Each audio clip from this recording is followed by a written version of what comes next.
कि संसद में दहाड़ेगा जब शेर नगीने से, संसद में दहाड़ेगा जब शेर नगीने से, पूछेंगे सभी दुश्मन माथे को पसीने से। आवाज नगीना की ये खुल के उठाएगा चंद्रशेखर आजाद। एकत्र होकर भी दरिया से जंग करते हैं, इन्हें बचाना समंदर की जिम्मेदारी है। दुआ करो कि सलामत रहे वजूद इनका, ये एक चिराग कई आंधियों पे भारी। इस खूबसूरत प्रोग्राम के काबिल एहतराम सदर साहब, स्टेज पर मौजूद हमारे नेता, मजलूम और गरीब की आवाज, सबके लिए संघर्ष करने वाले, एक आखिरी उम्मीद, एक आखिरी दिया, आदि जनाब इज्जत माफ चंद्रशेखर आजाद साहब, और स्टेज पर मौजूद तमाम बुजुर्ग, मेरे सामने बैठे हुए हमारी माएं, बहनें और नौजवान साथियों, अपनी बात इन इशार के साथ शुरू करता हूं और मुझे ज्यादा नहीं बोलना, मुश्किल से 3-4 मिनट में अपनी बात खत्म करूंगा, क्योंकि हमें हमारे नेता को सुनना है। क्या आपको मसरत मिली, दस्तार तक रखा गया और हमें बस रौनके दरबार तक रखा गया। आपको मसरत मिली, दस्तार तक रखा गया और हमें बस रौनके दरबार तक रखा गया। वोट पाकर बन गया कोई यहां आला वजीर और किसी को दावते इफ्तार तक रखा गया।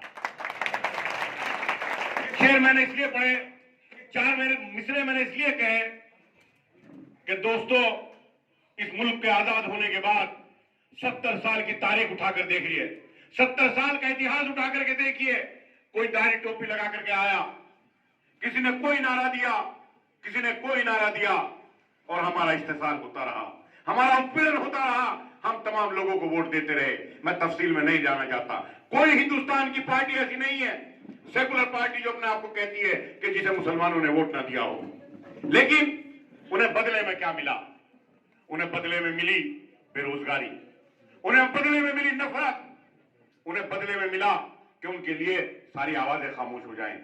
मुझे याद है कि अभी एक कत्ल हुआ जुनैद और नासिर का, मुझे लगा कि इतना बड़ा कत्ल हो गया, हमारे 2 बच्चों को जिंदा जलाकर बेरहमी से मार दिया गया, तो हमारी सारी सेकुलर जो ताकतें अपने आप को कहती हैं, चाहे वो उत्तर प्रदेश में हो या उत्तर प्रदेश से बाहर हो, वो आवाज उठाएंगी, वो संसद को घेरने का काम करेंगी, वो नासिर के साथ होंगी। लेकिन दोस्तों, तमाम लोग खामोश थे, सबके लब हिल गए। एक आवाज अगर उठी, वो आवाज थी चंद्रशेखर आजाद साहब की। और मेरे दोस्तों, मैं आपसे कहना चाहता हूं, ये बिजनौर और नगीना की सरजमीन है। इस सरजमीन ने बड़े बड़े नेता पैदा किए, बड़े बड़े शायर पैदा किए, बड़े बड़े क्रांतिकारी लोग पैदा किए, जंग आजादी की लड़ाई में अहम योगदान किया, और आज फिर संविधान को बचाने की लड़ाई है। अगर मुसलमान बंटवारे के अंदर यहां रुका था, तो ना गांधी के कहने पर रुका था, ना नेहरू साहब के कहने पर रुका था, ना मौलाना अबुल कलाम आजाद साहब के कहने पर रुका था। वो अगर रुका था हिंदुस्तान के अंदर, तो एक किताब को देखकर रुका था, और वो किताब थी अम्बेडकर साहब के हाथ में। उस किताब का नाम था भारत का संविधान। उसके अंदर लिखा था कि ये किताब तुम्हें आजादी देगी, तुम्हारे खानकाहों की हिफाजत की, तुम्हारी मस्जिदों की हिफाजत की, तुम्हें नमाज पढ़ने की आजादी इस किताब के अंदर लिखी हुई है। ये बाबा साहब ने किताब लिखी थी, वो संविधान थी। आज उसी संविधान को बचाने का वक्त है। अगर इस चुनाव के अंदर आपने अपना वोट खराब कर दिया और फिर दोबारा भारतीय जनता पार्टी आ गई, तो मेरे दोस्तों, वो संविधान नहीं बचेगा। आप अगला चुनाव नहीं देख पाओगे। और मैं तो कहना चाहता हूं, और प्रत्याशी भी चुनाव लड़ रहे हैं, मैं तफसील में नहीं जाना चाहता, तोड़ लेना।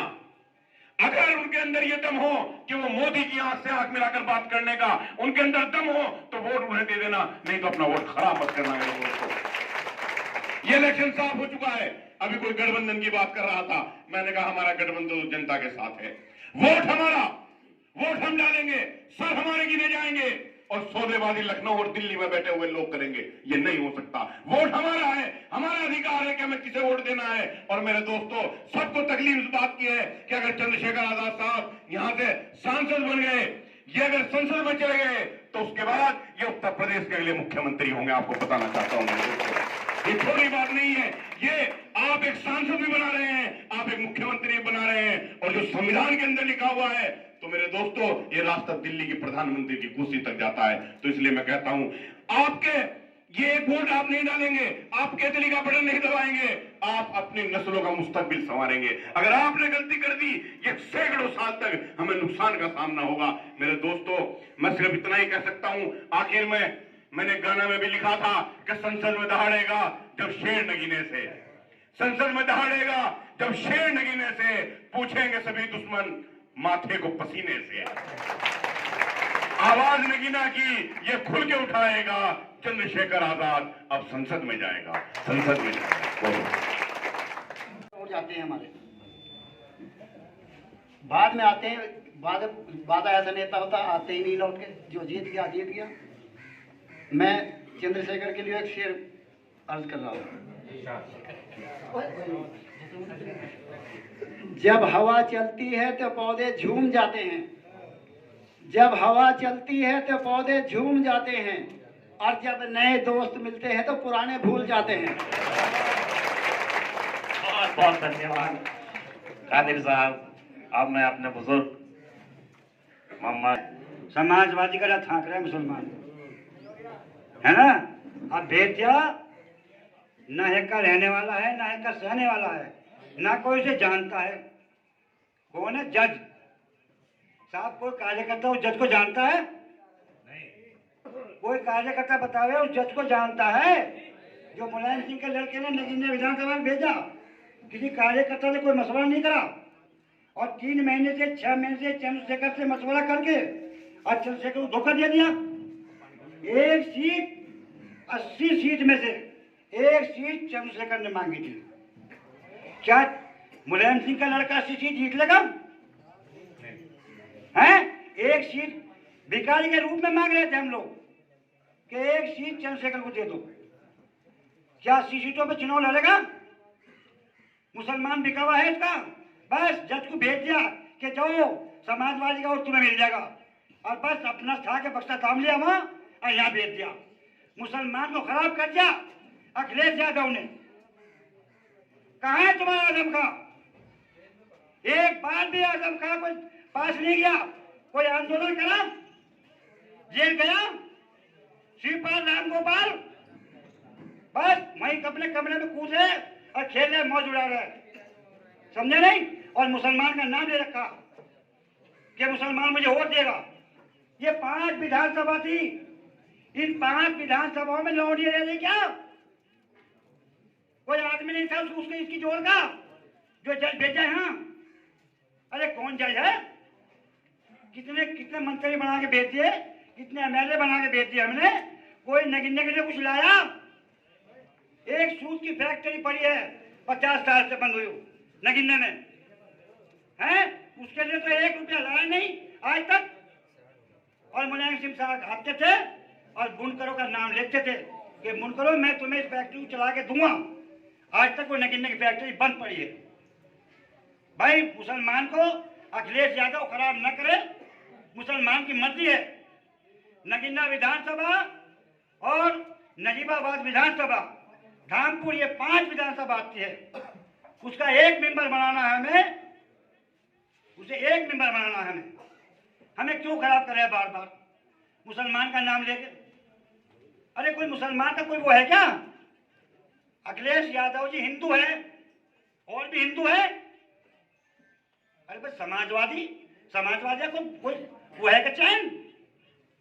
अब चंद्रशेखर आ गए हैं यहाँ, नए दौर के लड़के हैं, बोलने वाले हैं, हौसला है। भाई देखो नगीने विधानसभा के लोगों और नजीबाबाद की विधानसभा के लोगों, तुम्हें कसम है चंद्रशेखर को निकालो। चंद्रशेखर तुम्हारी आवाज बन के 70 साल से मैं मुलायम सिंह के रहनुमाई कर जा। 70 साल की उम्र हो गई।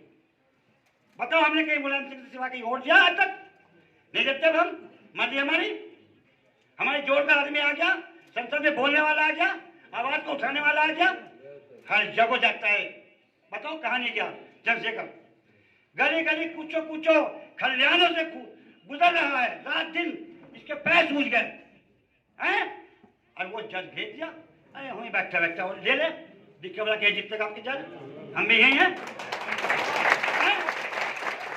मुलायम सिंह का लड़का जिता के दिखाए।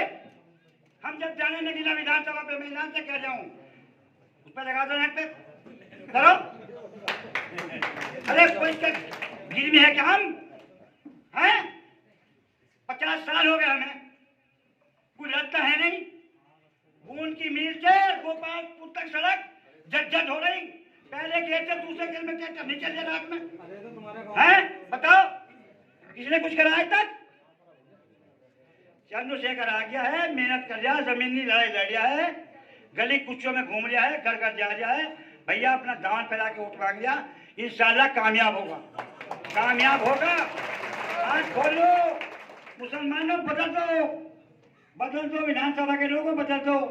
तुम्हें हाँ इंशाल्लाह बदलेगा, इंशाल्लाह अल्लाह चाह तो। हाँ? हमारे बुजुर्ग की आपने फीलिंग को समझा, वो क्या कहना चाह रहे हैं उनके शब्दों में ही पता था। अब मैं ज्यादा समय न लेते हुए अपने रहबर बड़े भाई एडवोकेट चंद्रशेखर आजाद जी को, जिनके सुनने के लिए आप बेताब थे, वो आमंत्रित करूंगा। बहुत धन्यवाद धर्मेंद्र भाई। यहाँ उपस्थित इस मंच पर इस गांव के और मेरे साथ चल के आए सभी जिम्मेदार लोग और मेरे सामने बैठे इस गांव के और इस क्षेत्र के सभी जिम्मेदार लोगों, जैसा भी हूं आपके सामने हूं। 4 बार माफी मांग लूंगा, लेकिन जब मैं गलत नहीं हूं तो फिर मैं ऊपर वाले से डर कह रहा हूं, फिर मुझे कोई रोक नहीं सकता है। मैं अपने किरदार में शामिल किया है। मैं यहाँ आया, मैंने आप सबको सुना, आपका दिल इस बात की गवाही दे रहा है कि यहाँ क्या चल रहा है। मैं यहाँ की नहीं कह रहा हूँ, आप अपने आप बताओ। 10 दिन पहले दिल्ली में कुछ हुआ, सजदा कर रहे, नमाज पढ़ रहे भाइयों को लात मारी गई। वो लात नहीं थी, वो एक आईना था आने वाले कल का, कि जिस तरह से भाजपा के लोग कह रहे हैं कि संविधान बदल देंगे, अगर ये संविधान नहीं रहेगा तो हमारी धार्मिक सामाजिक आजादी भी चली जाए। तो जब वो संविधान को बदलने के लिए लड़ रहे हैं तो हमें भी संविधान को बचाने के लिए लड़ना चाहिए। मैं किसी को गलत नहीं कहता, उन्होंने जो किया बहुत